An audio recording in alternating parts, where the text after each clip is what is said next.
Hey everyone, it's Rolls. We're back with episode 32 of the Metal Gear Solid 4 playthrough, and I'm doing some split screen.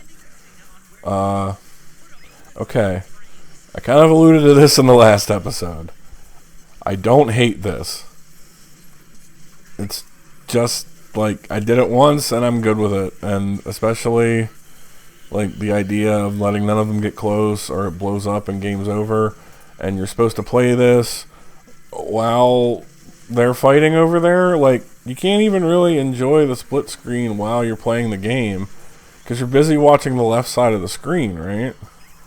Now, in retrospect, with me watching this, I can sort of see both. Because their fighting is, to me, a lot more interesting than looking around for the gecko to shoot.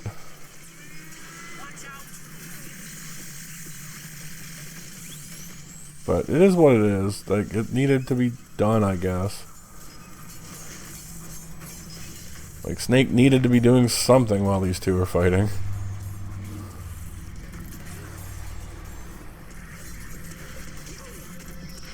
And I don't really like how much you have to move around to, like, keep track of the whole area. Unless you stand in the corner, and like right there, that guy's right behind me in the corner.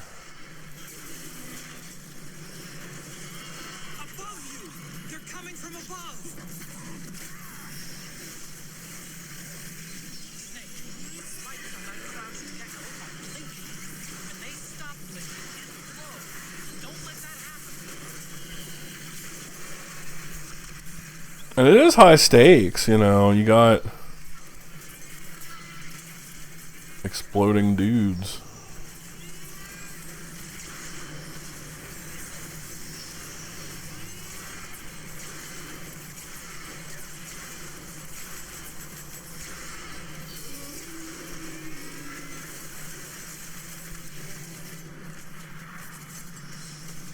Of course, there's got to be smoke to block my fucking field of vision.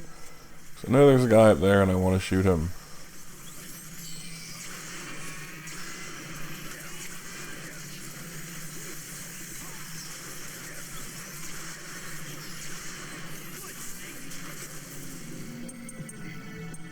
Also, yeah, I just realized the syringe was equipped that whole time when I was playing.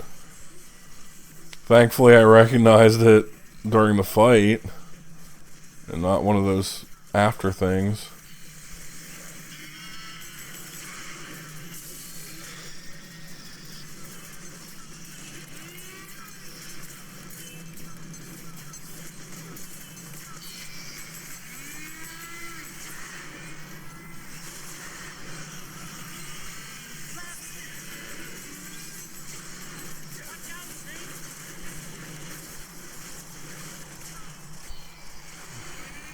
It's like, what can you say now? Like, I'm tempted to just...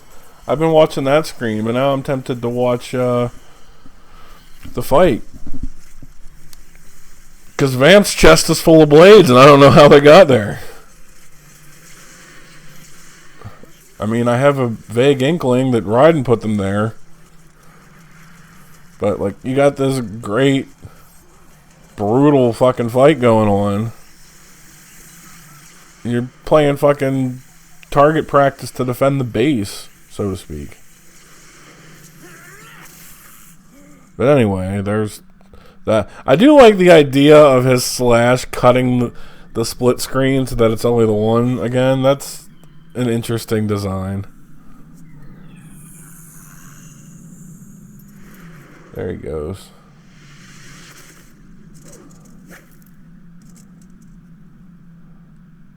You did it, Jack. You ripped him up. Ripper. Snake, get out of the way.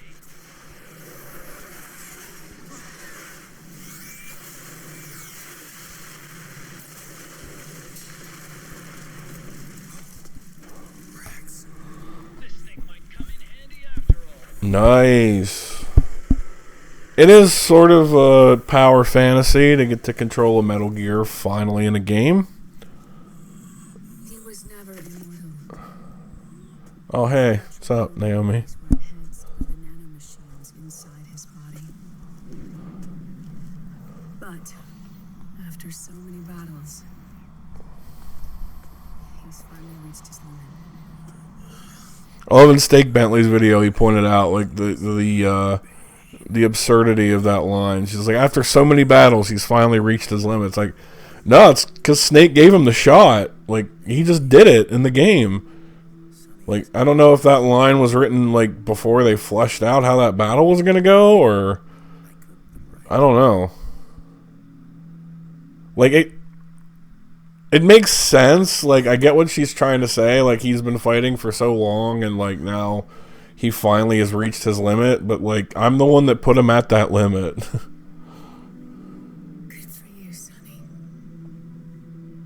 You finally did it. And you didn't know the first time, but what Sonny's talking about is finishing the virus, I think, that she helps upload. Like I said, she never really had to do the villain route to begin with, but I mean, I guess she kind of did for her own subterfuge or whatever to sneak it on there and insert it, but I firmly believe, knowing what I know now, that Ocelot let her quote-unquote trick him, because as we'll see near the very end, and it's a great payoff scene, it really is, for the whole game and series. But you know, Snake's like, you could have won, why didn't you take over? He's like, oh, why would I do a thing like that? It's like, yeah, the whole time he's really been a big boss guy, of course.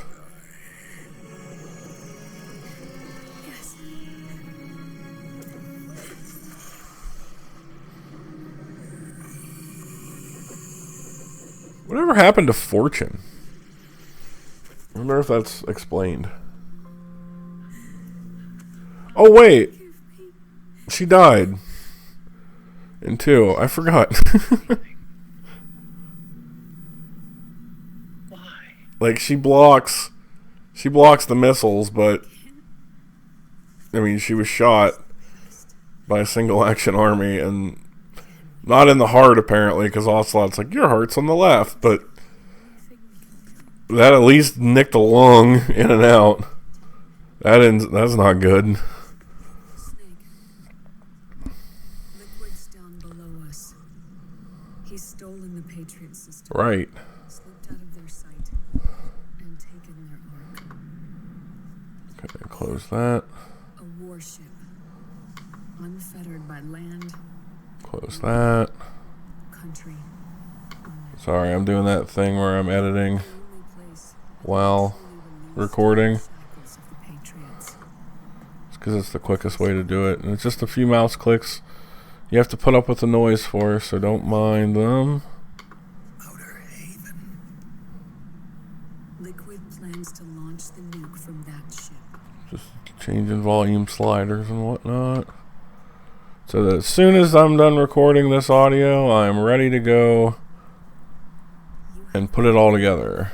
So that you may fulfill your purpose. Because like I was talking about, the reason I haven't recorded and put stuff up in like 3, I think it actually says 4 months now, is all not having time to do it. So like crunching as much in as little time as possible is good for me. Honestly, I'm also thinking this evening that I'm recording these, I might find something to stream on the channel, because Not leave them for the future. if it's been that long since our internet was moved, One that um, cannot divide. we moved our SpaceX receiver to a different tree, and it's actually completely trimmed out. And there are no branches in the way, no leaves in the way above it, and it is lightning fast. Like, we might... You don't think of a little cabin in the woods having super fast internet, but we have faster internet than people in the nearby town. For sure. Anything through Comcast, we are blazing by that speed-wise. Which is nice. So if I could only get the remote play stuff to work, I could do the script for the Final Fantasy IX and finally get that jump rope trophy. That's the only way that shit's gonna happen for me. There's nothing more than Thanks, Square Enix, by the way, for making it the only of those classic games that are impossible to get a trophy on. 8s were too easy, and that's my favorite Final Fantasy, one of my favorite games, but getting the trophies on that wasn't necessarily difficult at all. I did it in 3 days with one playthrough of the remaster. 7s were more difficult, but I was able to find the ways to do it online. Oh yeah, she's turning off her nano machines now too, because she can die, I guess. I don't know. It really doesn't make a ton of sense, because she's like, I have cancer. It's like, yeah, that's awful. You know, that's a horrible thing. Debilitating disease that, you know, real people suffer from. But in this fantasy world, her nano machines have stopped it from spreading. And oh my god, you've been given the gift of life, so to speak. Where, like, they're killing these cells as they are created, and it's like you never had it. And instead of keeping that beautiful gift and continuing on to do more work as a scientist, she's killing herself. As some weird moral quandary or obligation to do what's right after being a villain, but, like, that's kind of been a lesson throughout the whole series, so I'm confused by it, because, like, from the very beginning of the Metal Gear Solid series anyway, Snake has been the character of Solid Snake. I'm not just talking about, like, Snake, you know, with, like, Big Boss and 3 as Naked Snake kind of thing. But, like, David, the man who is Solid Snake, was a badass soldier that retired, you know, after the Metal Gear story stuff with Big Boss and the betrayal and all that shit. But, like, he's had no illusion. He shut down Meryl, calling her a hero. You know, he has no illusions about being more than a really good soldier and what that means to him.